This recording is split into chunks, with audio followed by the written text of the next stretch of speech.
사랑합니다. 축복합니다. 인사하겠습니다. 사랑합니다. 축복합니다. 다시 한번요. 참 잘 오셨어요. 네, 잘 오셨습니다. 네, 정말 잘 오셨어요. 네. 오늘은 이사야 41장의 말씀입니다. 이 이사야는 전체가 이제 66장으로 되어 있는데 이게 이제 이사야 선지자가 이렇게 다 이제 기록한 것으로 물론 봐요. 그런데 이게 내용이 이게 확 바뀝니다. 그래서 1장부터 39장까지는 하나님의 심판과 무서운 징계 이런 것들이 그냥 뭐 아주 강력하게 이렇게 이제 나와요.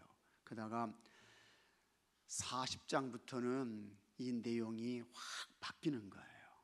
그래서 이제는 심판과 징계와 하나님의 매 뭐 이런 게 아니고 구원과 회복과 치유와 소송함과 이런 말씀으로 이 이사야의 내용이 달라지게 되는 거예요. 확 바꿔지게 되는 거예요. 그래서 이제 학자들은 이야기하기를 이사야가 제 1장부터 39장까지는 제1 이사야가 기록한 것이고 그 다음에 40장부터 66장까지는 제2 이사야가 기록했다. 이제 보통 그렇게 이야기를 합니다. 근데 어쨌든 우리는 전체 이 이사야 전체를 이사야 선지자가 이렇게 이제 기록했다고 이제 보게 되는 것입니다. 이사야 선지자는 예수님이 오시기 몇 년 전에 예언 활동을 시작했던 그런 예언자입니까?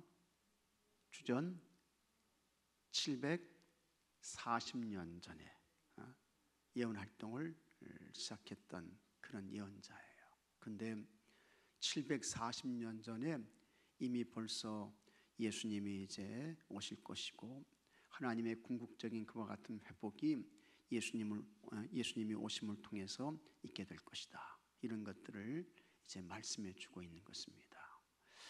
그래서 참 그 이사야 53장 같은 경우에는 정말 기가 막히죠. 고난의 종에 대한 그 이사야 예언 같은 거 보게 되면 정말 대단합니다. 그가 찔림은 우리의 허물 때문이요 그가 상함은 우리의 죄악 때문이라. 그가 징계를 받음으로 우리는 평화를 누리고 그가 채찍에 맞음으로 우리는 어떻게 해요? 나음을 받았도다. 참 정말 아무리 그 말씀을 읽고 묵상해도 정말 기가 막힌 말씀이다. 굉장한 말씀이다. 참 이런 걸 보면서 이건 정말 틀림없는 하나님의 말씀이야. 하나님이 이사야에게 계시해 주셔서 이와 같은 말씀을 기록해서 어느 누구도 부정할 수 없게 되는 거예요. 어떻게 이런 이 말씀을 누가 부인할 수 있겠습니까? 누가 부정할 수 있겠어요? 참 굉장한 말씀이죠. 대단한 말씀인 것입니다. 그런데 오늘 이사야 41장의 이 말씀도 우리에게 너무너무 귀한 대단한 말씀을 우리에게 전해주고 있는 것입니다. 그래서 참 앞에서는 심판과 징계와 매를 때리시는 그와 같은 하나님이었다면 여기 이제 40장 41장에서는 하나님께서 치유해 주시는 거예요. 하나님께서 회복을 주시는 거예요. 하나님께서 너무 가까이 다가오시는 거야. 정말 멀리 떨어져 있는, 신학에서는 이것을 뭐라고 이야기를 하는 거 아니, 멀리 떨어진 하나님, 이런 하나님을 초월의 하나님, 이런 하나님을요 우리 신학 공부할 때는 전적인 타자 그렇게 이야기를 해요.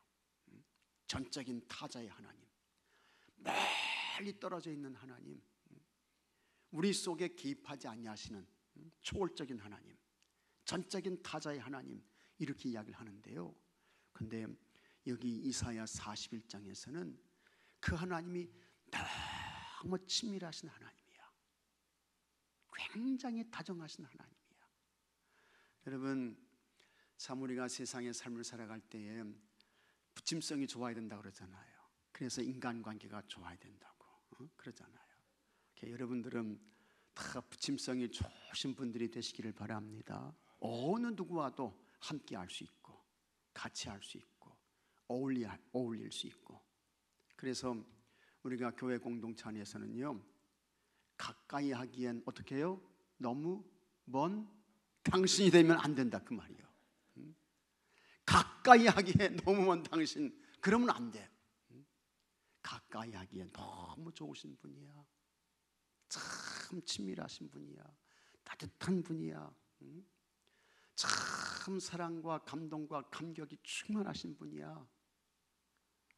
이게 우리 교회 장로님이시고, 이게 우리 속회 권사님이시오. 이렇게 돼야지. 그죠? 가까이 하기에 너무 먼 당신이 되면 참 어렵잖아요. 근데 하나님도 마찬가지예요. 오늘 말씀 보게 되면 하나님은 너무 우리와 가까우신 분이야. 친밀하신 분이야.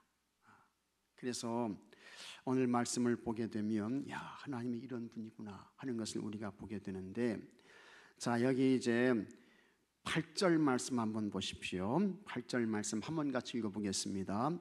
그러나 나의 종 너 이스라엘아, 내가 택한 야곱아, 나의 봇 아브라함의 자손아, 이렇게 이제 나오게 되는 거예요. 하나님이 이스라엘을 부르실 때에, 이스라엘 백성들을 부르실 때 같이 하겠습니다. 나의 종, 나의 종이라고 부르는 거예요. 하나님의 종이라고 하면 여러분, 종인들 무슨 상관이겠습니까? 하나님의 종이면 좋은 거죠. 그래서 나는 주의 종이라고 할 때 난 좋아해요, 여러분. 근데 어떤 분은 또 주의 종님이라고 부르시는 분도 있어. 아니, 나쁘지 않습니다. 하나님의 종이라고 하면 얼마나 좋은 거예요. 하나님의 종이라고 하면 하나님이 마음껏 부리시고 붙들고 써주시고 사용하시고 얼마나 행복한 거예요. 근데 이스라엘을 부를 때에 이스라엘이 나의 종이다 이렇게 말씀하고 있는 거예요. 나의 종이다. 그 다음에 내가 택한, 같이 하겠습니다. 내가 택한 야곱아, 하나님이 택하셨다는 거예요. 하나님이 택하셨다는 거예요. 여기 야곱은 이스라엘을 말하는 것입니다. 야곱이 이스라엘 되잖아요. 그래서 내가 택한 야곱아, 하나님의 택함에 실수가 있겠습니까? 부족함이 있겠습니까? 근데 이스라엘 향해서 하시는 말씀이 너는 내가 택한 야곱이다 이렇게 말씀하시는 거예요. 그 다음에 여기서 끝나지 않아요. 뭐라고 말씀하는 거 아니? 같이 하겠습니다. 나의 벗 아브라함의 자손아, 너희들은 내 벗이다 이렇게 말씀하고 있는 거예요. 그러니까 하나님께서 얼마나 이스라엘을 아주 가까이 부르시고 계시는가 하는 것을 우리가 볼 수 있게 되는 것입니다. 그만큼 이제 하나님이 친밀하다는 거죠. 가깝다는 거예요. 그리고 이렇게 가깝고 친밀한 이 이스라엘 백성들에게 오늘 말씀을 보게 되면 하나님이 특별한 은혜를 베풀어 주시는데, 아주 특별한 좋은 은혜를 주시는데, 그것은 뭐냐면 같이 하겠습니다. 하나님께서 붙들어 주신다 이걸 말씀하고 있는 거예요. 하나님이 이스라엘 백성들을 향해서 너희들은 나의 종이야, 너희들은 내가 택한 야곱이야, 나의 벗 아브라함의 자손들이야. 그러면서 이들에게 하나님이 좋은 걸 주시는 거예요. 근데 그게 뭐 굉장한 엄청난 뭐 많은 세상의 소유 지위 이런 거 주는 게 아니고 내가 너희들 붙들고 있다 이걸 말씀하고 있는 거예요. 여러분들도 다 하나님과 다 가까우셔요. 하나님께서 아주 여러분들을 가까운 자로 여기십니다. 왜 그렇습니까? 예수님 보혈의 핏값을 치르시고 여러분들 그 보혈의 핏값으로 사셨어요. 여러분들은 다 하나님 소유인 것입니다. 더 나아가서 예수님을 그리스도 주님으로 믿는 여러분들은 하나님의 자녀인 줄로 믿으시기 바랍니다. 얼마나 가까운 거예요. 얼마나 가까워요. 근데 이런 우리에게 하나님이 주시는 특별한 은혜가 있는데 그것이 하나님이 붙들어 주신다는 것입니다. 그래서 오늘 말씀 보게 되면 하나님께서 붙들고 계시다 이 말씀이 이제 3번 반복해서 나오는 것을 우리가 볼 수 있습니다. 자, 9절 말씀 한번 보십시오. 9절 말씀 같이 한번 읽어보겠습니다.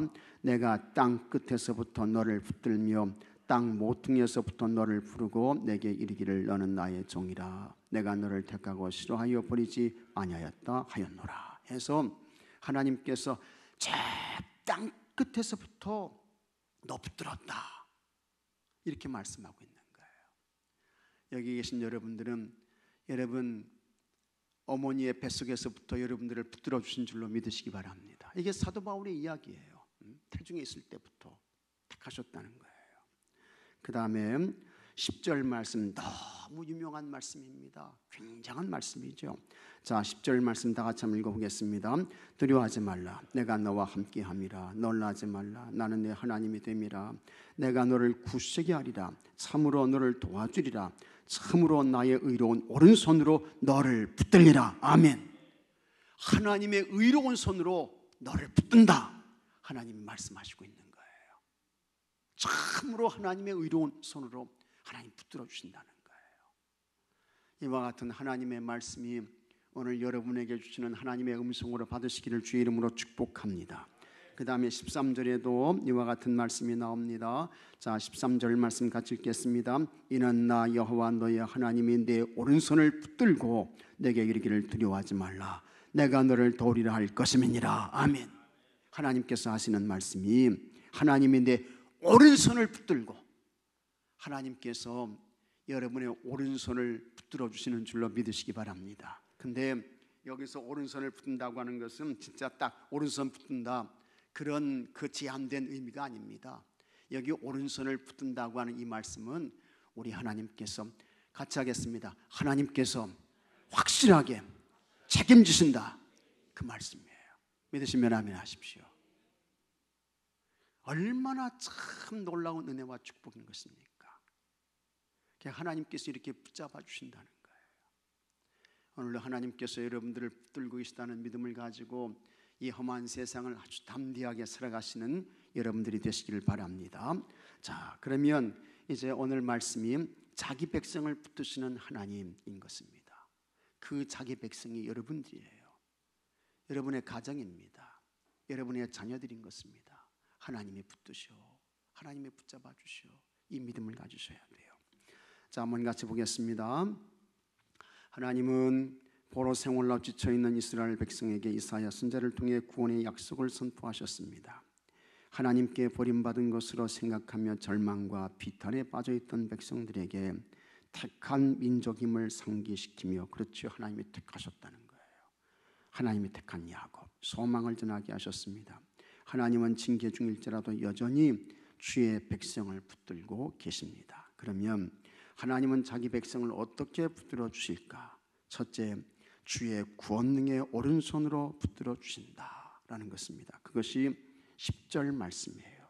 나의 의로운 오른손으로 너를 붙들리라, 하나님이 말씀하시고 있는 것입니다.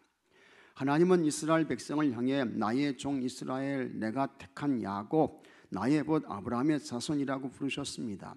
이스라엘을 가리켜 나의 종이라 부르신 것은 하나님의 특별하신 부르심과 선택을 보여줍니다. 내가 택한 야곱이라는 표현은 주변에 여러 나라가 있지만 하나님과 특별한 관계 속에 있는 백성은 이스라엘 민족임을 상기시켜 줍니다. 그렇죠? 하나님의 특별한 소유라는 거예요. 또 나의 벗 아브라함의 자손은 하나님이 가까이 하시는 매우 친밀한 관계 속에 있는 백성임을 나타냅니다. 지금 포로 생활로 지쳐있고 장래 또한 불투명하지만 이스라엘을 사랑하시는 하나님은 두려워하지 말고 담대하게 너의 하나님을 의지하라고 말씀하십니다. 이 말씀은 오늘 여러분들에게도 해당되는 말씀입니다. 여러분, 구원의 하나님께서, 살아계신 하나님께서 지금도 여러분에게 찾아오셔서 하나님의 의로운 오른손으로 여러분을 붙잡아 주고 계신 줄로 믿으시기 바랍니다. 이 믿음과 확신을 가지고 가는 거예요. 그러면 어려움도 이겨요. 삶의 모든 문제도 극복해낼 수 있는 거예요. 하나님의 승리가 여러분의 승리가 되는 것입니다.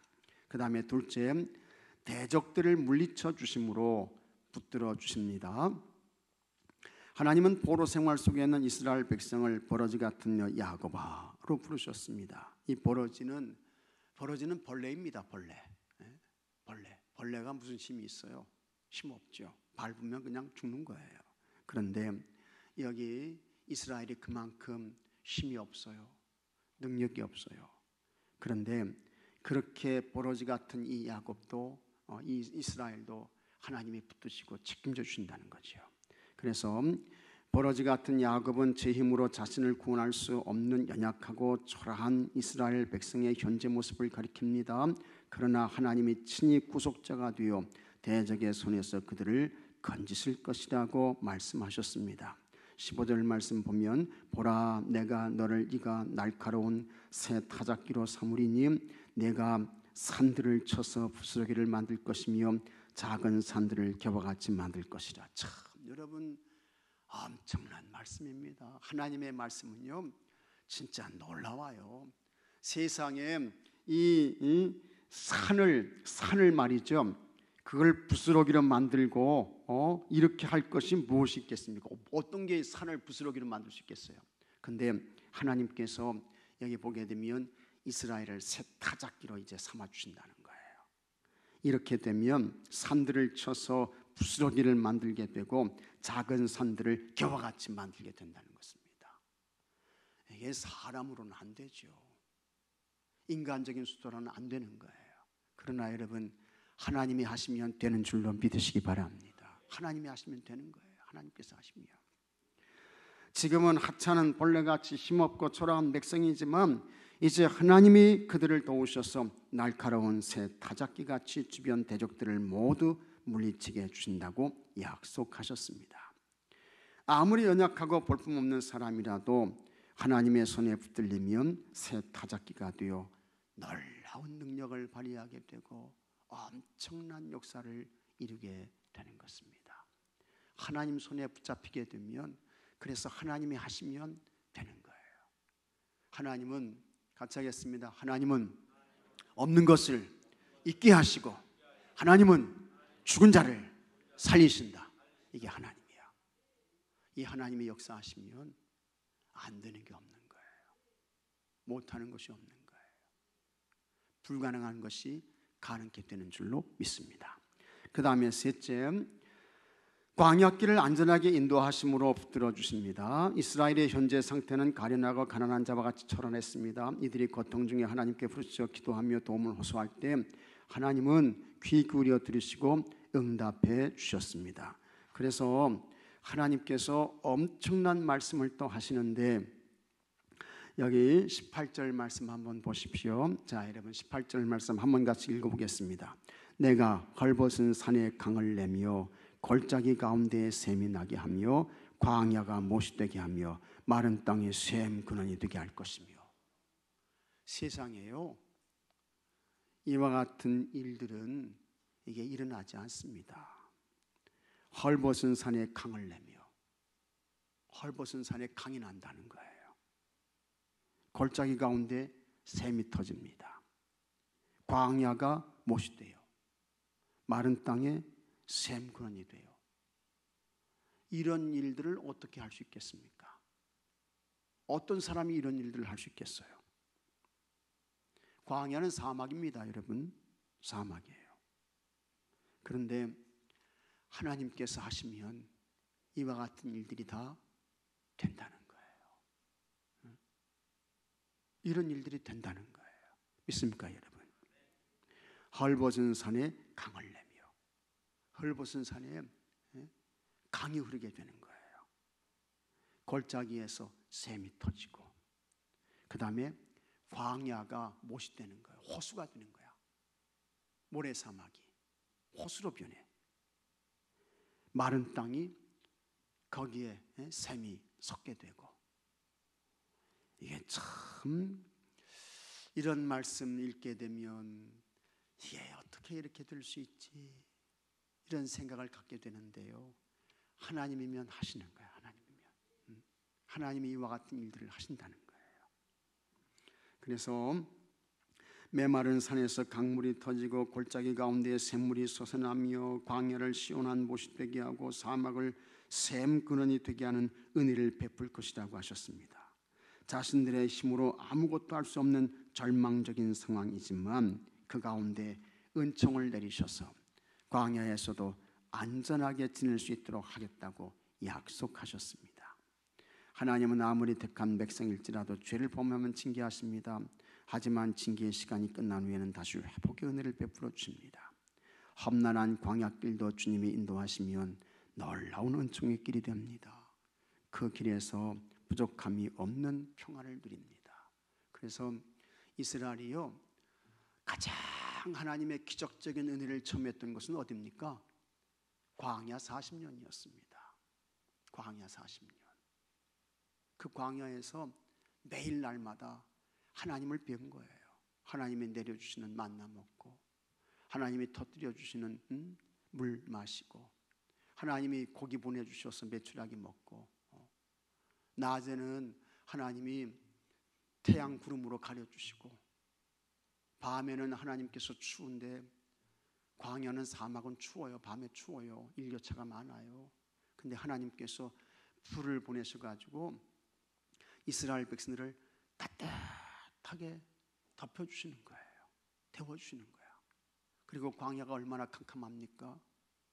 거기에 200만 명, 300만 명이 있어요. 얼마나 혼란스럽겠어요. 근데 그 불기둥을 통해서 따뜻하게 할 뿐만 아니라 그 진영 전체를 환하게 밝혀주시는 거예요. 이게 다 기적이죠. 기적. 하나님의 능력의 역사죠. 그걸 광야에서 이제 보게 되는 거예요. 그래서 광야는 오히려 이스라엘 백성들에게 기적의 장소였습니다. 축복의 장소였습니다. 여기 계신 여러분들 가운데에 참 나는 왜 이렇게 인생 사는 게 힘들지, 왜 이렇게 어렵지, 난 왜 이렇게 고통스러워, 그러신 분들이 있죠. 아예 나는 지금 광야를 지나가고 있네, 그렇게 생각하시는 분들이 있죠.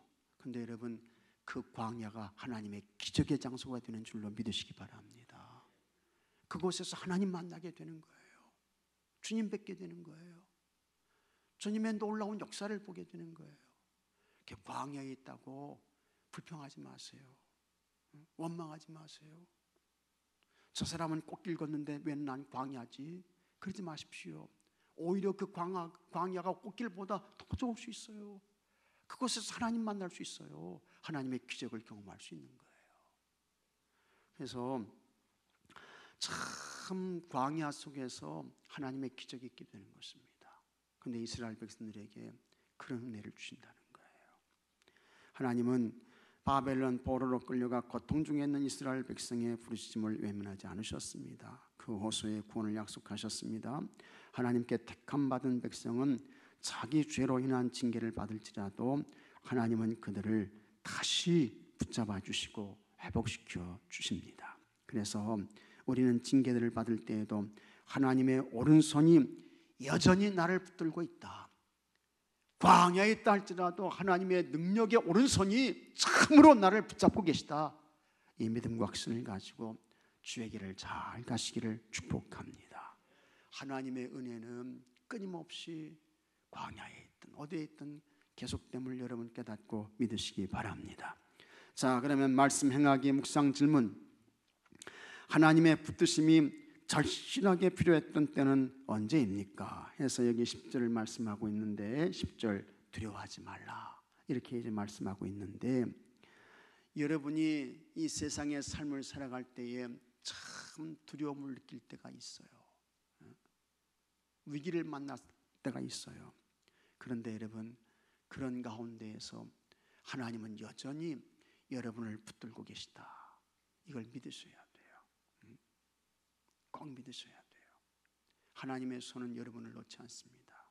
오히려 내가 하나님의 손을 놓으면 놓았지 하나님의 손은 여러분들을 놓지 않으시는 거예요. 그 다음에 하나님의 전적인 도우심으로 승리한 경험이 있습니까? 있죠. 다 있어요. 여러분의 인생의 삶 속에 정말 하나님의 전적인 은혜와 역사로 내가 여기까지 왔지, 이런 믿음과 이런 생각들, 그런 사건들이 왜 없었겠습니까? 다 있죠. 그리고 실질적으로는요, 지금 여기 앉아 있는 것 자체가 하나님의 기적입니다. 여러분 믿습니까? 여러분 여기 앉아 계신 게 기적이에요. 오늘 예배당에 오신 게 기적이야. 하나님의 축복입니다. 그 다음에 하나님의 은혜로 내 삶이 변화되었다면 그것은 무엇입니까? 자, 여러분, 하나님이 여러분들을 붙들고 계셔요. 하나님이 여러분들과 여전히 동행하고 계세요. 앞에서 여러분들을 인도해 주십니다. 그런 여러분들에게 하나님께서 허락하시는 평안이 있는 줄로 믿습니다. 안식과 쉼이 있는 줄로 믿습니다. 삶에 적용하기, 스스로 한없이 초라하게 여겨져 낙심했을 때 주님의 능력의 오른손으로 붙들어 주신 경험을 나눠봅시다. 여러분 스스로가 잘 생각해 보십시오. 제가 앞에서 이야기했죠. 저 사람은 꽃길인데 나는 왜 광야일까? 근데 그게 아니래도요, 그 광야에서 주님 만나는 거예요. 하나님의 기적 경험하게 되는 거예요. 그래서 다 주님의 능력의 오른손이 여러분들을 붙잡고 계십니다. 붙잡고 계셔요. 이걸 확신하셔야 돼요. 믿으셔야 됩니다. 자, 오늘은 교동구속